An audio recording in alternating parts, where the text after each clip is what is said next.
ফার্স্টে এই ভিডিওটা দেখো, তারপর এই ভিডিওর ফানি কমেন্টগুলো পড়বো। Let's go. আজকে আপনার এই কস্টিউম অর্নামেন্ট না শাড়িটা হচ্ছে 1,00,000 টাকা। সো শাড়ির কথা আমি বলিনি, জাস্ট জুয়েলারির কথা বলেছি।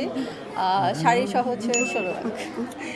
শুধু জুয়েলারি 15 লাখ। ব্যাগের কথাই বললাম না, ব্যাগ হচ্ছে 4 লাখ। সো 20 লাখ। ব্যাগটা কোন ব্র্যান্ডের? গুচি। ওটা অরিজিনাল? আমি তো অরিজিনাল ছাড়া ইউজ করি না। तो चलिए शुरू करते हैं। অরিজিনাল ছাড়া ইউজ করি না, কিন্তু কত নকল কলা আমার ভিতরে যায়। খাট না কাঁপাইলে এত দামি শাড়ি সম্ভব না। এইটাও সম্ভব। বেস্ট মার্কেটিং এক শটেই উঠে যাবে। নিঃসন্দেহে তুই ঠিক কথা বলেছিস। হবে তো অস্বাভাবিক কোনো কিছুই না। বাংলাদেশও এখন চামড়ার দাম অনেক বেশি। পাগলে কত কিছুই না বলে, আর ছাগলে কত কিছুই না খায়। কথা কি ক্লিয়ার না ভেজাল আছে?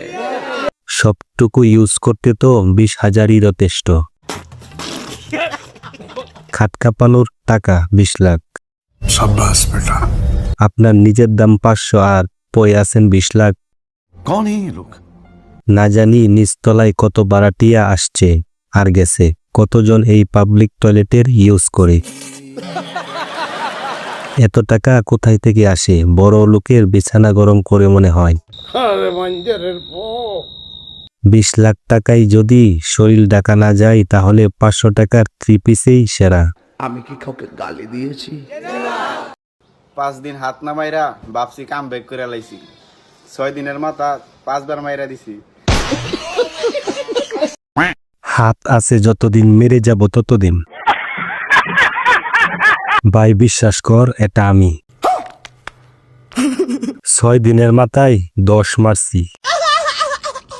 নষ্ট ইঞ্জিন আর ঠিক হবে না। প্রতিদিন মারি, মারার পর বলি আর মারবো না, এটা আমি। ভাই বুকে আই, তুই আমার সহোদর ভাই। আজ মারছি আর জীবনও মারবো না, এইভাবেই চলছে জীবন। এই চাকরির মাসিক বেতন কত ভাই?